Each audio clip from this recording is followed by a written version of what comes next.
Durante los últimos 5 años he estado intentando hacer una cosa, llegar hasta aquí. De eso se trata, de traer a todos de vuelta. Natasha dijo esta línea famosa en la película Avengers Endgame.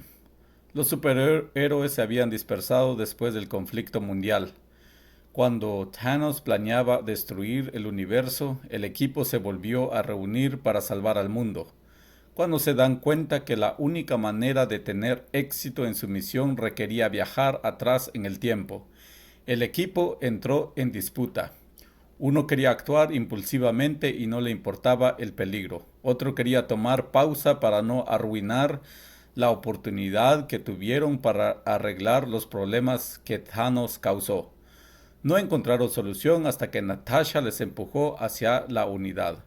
En la vida siempre habrá oponentes y oposiciones, pero la iglesia se mantiene fiel y trae gloria a Dios cuando enfrentan oposición con unidad y proceden con sumisión que resulta en obediencia. La iglesia de Filipo se encontró en una situación que requirió justo eso. Hoy día estaremos leyendo Filipenses capítulo 1, versículo 27 a capítulo 2, versículo 18. Si tienen sus Biblias, pueden abrirlo ahí. Pablo había plantado la iglesia en Filipos en su segundo viaje misionero. Después de salir fue llevado preso por causa del Evangelio y escuchó que los filipenses también experimentaban oposición por seguir a Jesús. Les escribió para fortalecer la unidad y la humildad entre los cristianos, ejemplificando a Cristo como el supremo servidor y el servicio y obediencia. Cuando se enfrenta persecución y dificultad, la persona, obra y sacrificio de Cristo debe motivar a sus seguidores a comportarse de una manera que apunta a su nueva vida en Cristo. ¿Cómo nos comportamos de una manera digna del Evangelio? Pablo nos da 6 áreas de enfoque para cumplir esta meta.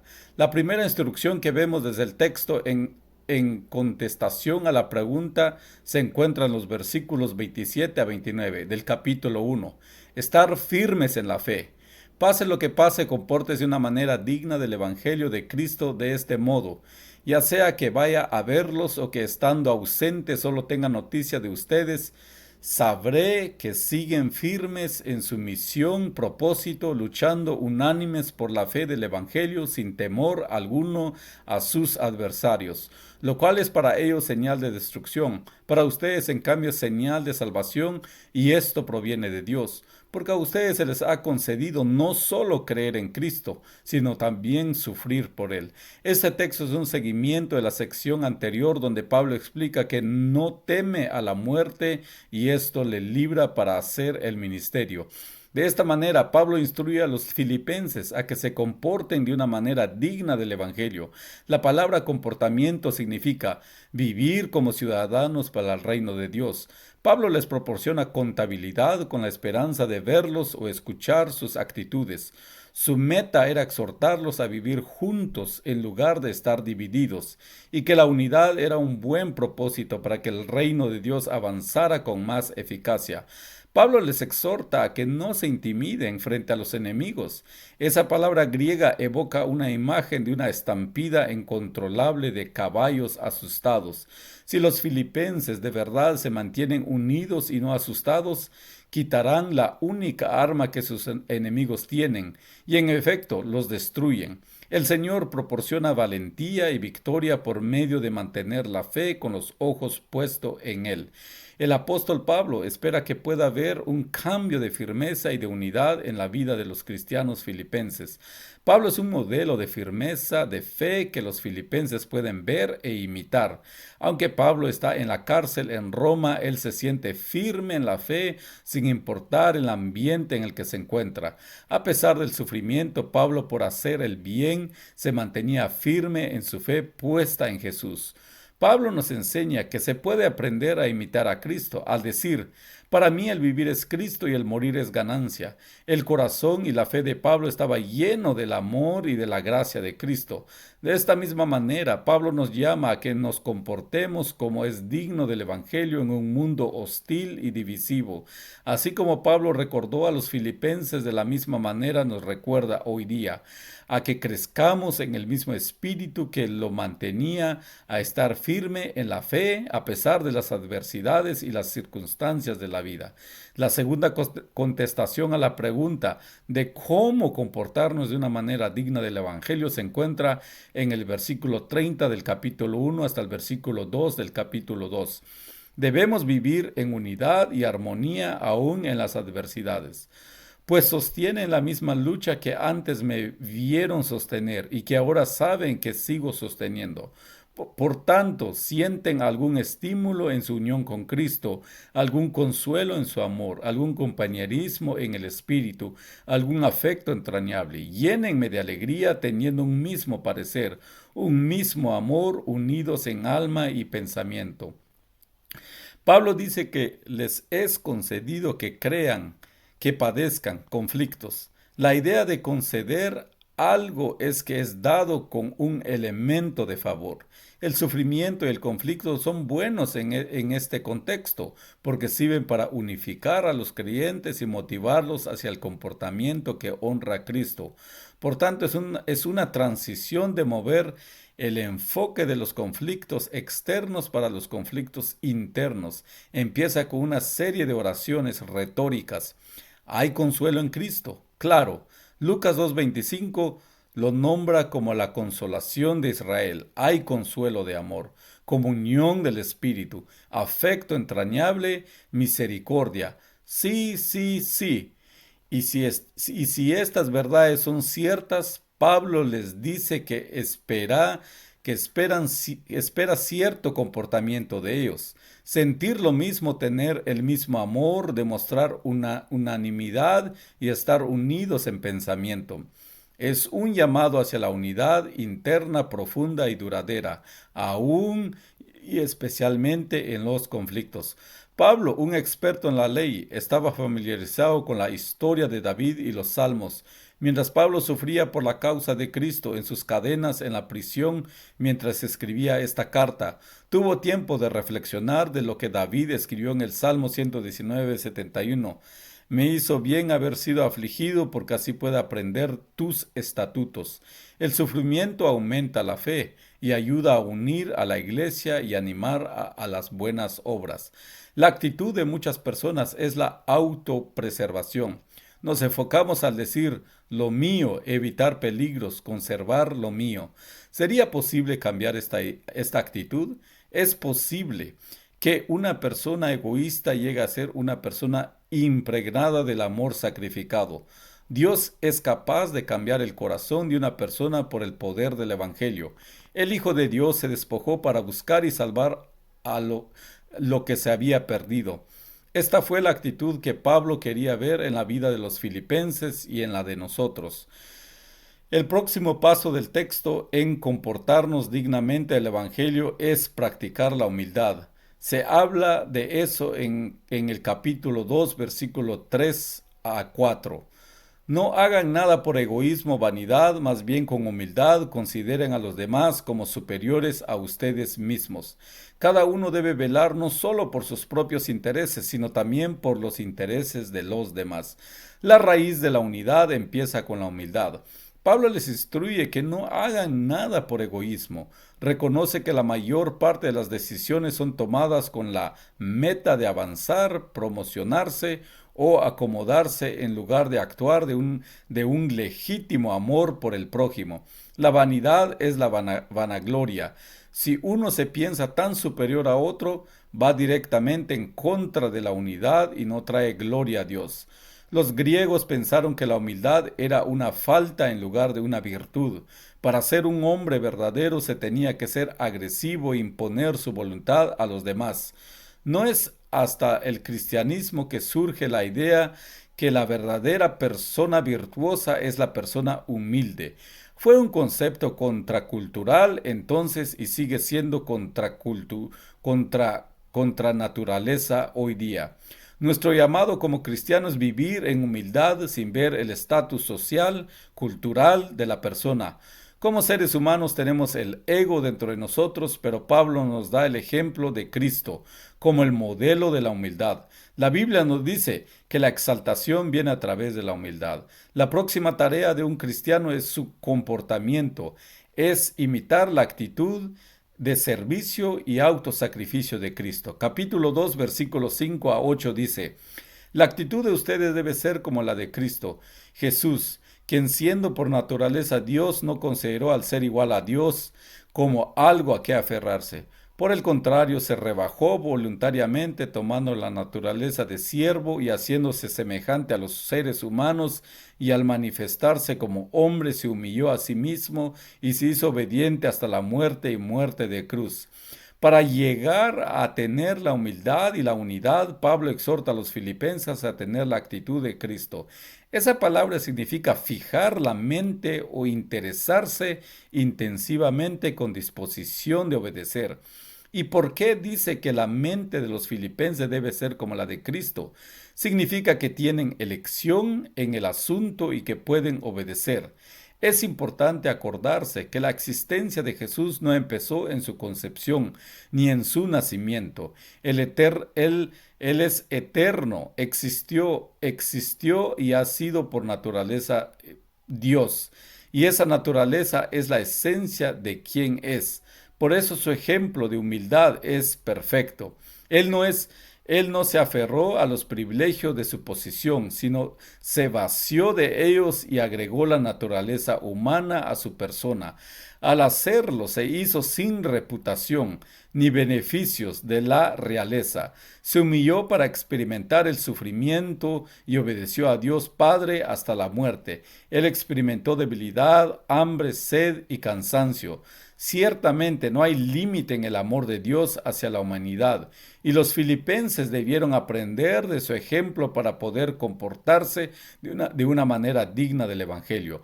Pablo escribe una exhortación parecida a esta en Efesios 5, 1 al 2. Imiten a Dios como hijos amados, vivan en amor como también Cristo nos amó y se entregó a sí mismo por nosotros, como ofrenda y sacrificio a Dios de aroma fragante.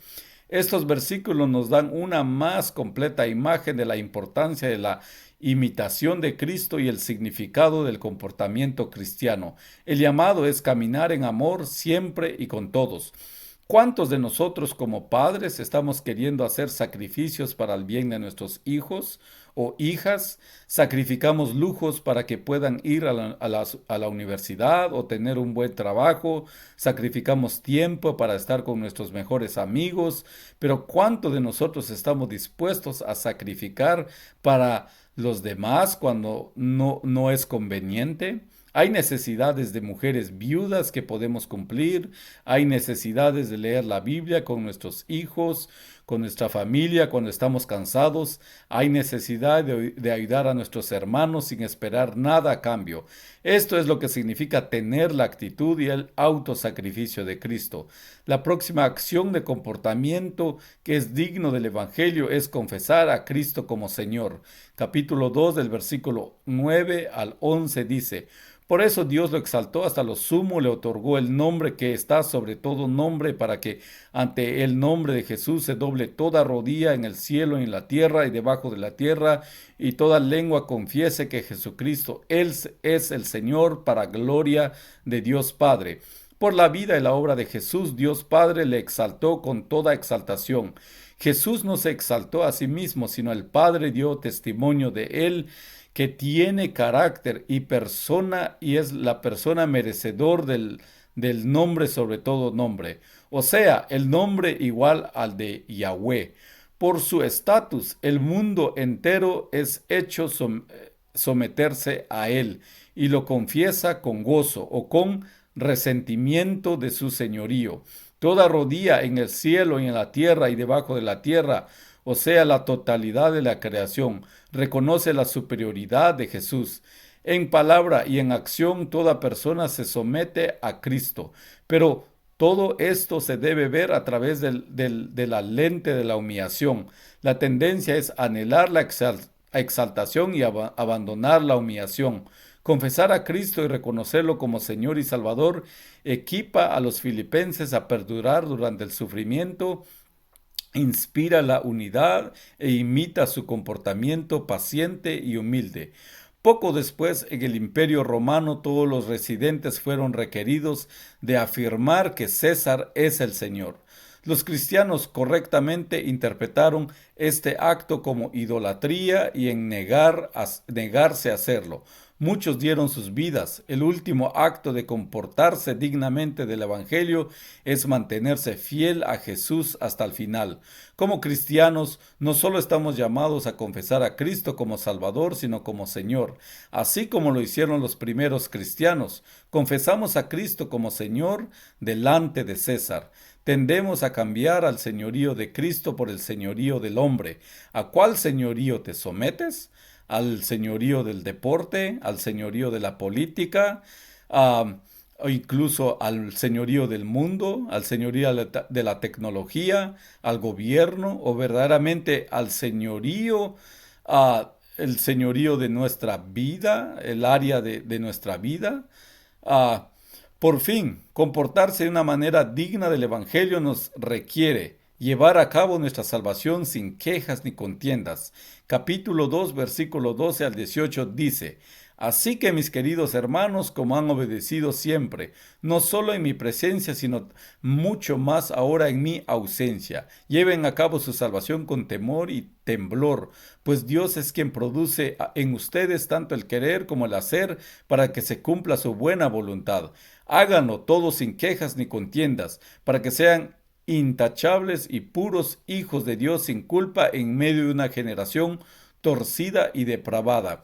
En ella ustedes brillan como estrellas en el mundo, manteniendo en alto la palabra de vida. Así en el día de Cristo me sentiré satisfecho de no haber corrido ni trabajado en vano, aunque mi vida fuera derramado sobre el sacrificio y servicio que procede de su fe. Me alegro y comparto con todos ustedes mi alegría. Así también ustedes alégrense y compartan su alegría conmigo. En Filipenses 2, capítulo 2, versículo 8, Pablo declaró la obediencia que Cristo mostró. Aquí en el versículo 12, Pablo conecta esa obediencia de Cristo a la obediencia que él espera de los filipenses. Llevar a cabo la salvación no significa trabajar para ganar la salvación, sino evidencia la salvación por medio de un comportamiento que viene de un corazón cambiado. No es un trabajo individual, sino un trabajo de santificarse juntos y hacerlo sin quejas ni contiendas. Dios produce el querer y el hacer, y sus siervos verdaderos usan su soberanía como motivación para un mejor y más dedicado esfuerzo en su vida espiritual. Los cristianos son luces en el mundo oscuro, pero su obediencia y su comportamiento distinto del mundo determina qué tan brillantes brillan. Pablo no se preocupaba tanto por sus cargas, pero le importaba mucho ver a los filipenses caminar con el Señor. Pablo sabía que estaba cerca de ser martirizado por su fe y animó a los filipenses a gozar en la gloria que Dios iba a recibir. Su vida era sacrificio para Cristo en la vida y en la muerte, y su gozo se basaba no en circunstancias, sino en compromiso absoluto con Cristo. Prácticamente los filipenses cumplirían la exhortación de comportarse dignamente del Evangelio por dejar el espíritu de quejarse, intencionalmente distanciando de la actitud quejosa de Israel en el desierto. Israel tuvo que pasar varias consecuencias por su comportamiento quejumbroso. Una espera de 40 años donde una generación entera murió. Un fuego, una plaga y serpientes venenosos. El pueblo de Dios debió ser un pilar de esperanza y luz para que las otras naciones vieran su necesidad de Dios. Pero quejarse tanto borró su propósito. Esforzarse en la salvación y reemplazar el corazón ingrato con uno de gratitud no solo es bueno para el individuo, sino para todo su alrededor. De esa manera forma la gente de afuera puede ver las buenas nuevas de Jesús y desear seguirlo también. Hubo una pequeña Hubo una pequeña que se encontraba en una iglesia con su familia, y el pastor leyó este versículo. La niña volteó a ver a su familia para decirle, uno de uno, uno no puede ocuparse en su salvación a no ser que la salvación se haya ocupado de uno antes, ¿verdad? Como cristianos estamos llamados a tomar la vida cristiana con seriedad, con cuidado y con diligencia. De la misma manera nos acercamos a la pregunta como la niña le hizo a su familia. Usted puede ocuparse de su salvación a no ser que la salvación se haya ocupado de usted primero. Pero lo podemos ver en el versículo 13, pues Dios es quien produce en ustedes tanto el querer como el hacer para que se cumpla su buena voluntad. En conclusión, muchas veces somos tentados de reaccionar en lugar de responder a la vida. Reaccionar resulta en comportamiento que es inmediato, emocional y frecuentemente agresivo. Pero como cristianos debemos responder con comportamiento que viene del pensamiento consciente y prioriza las cosas de Dios. Debemos estar firmes en la fe, priorizar unidad, practicar humildad, imitar a Cristo, confesarlo como Señor y llevar a cabo nuestra salvación sin quejas ni contiendas.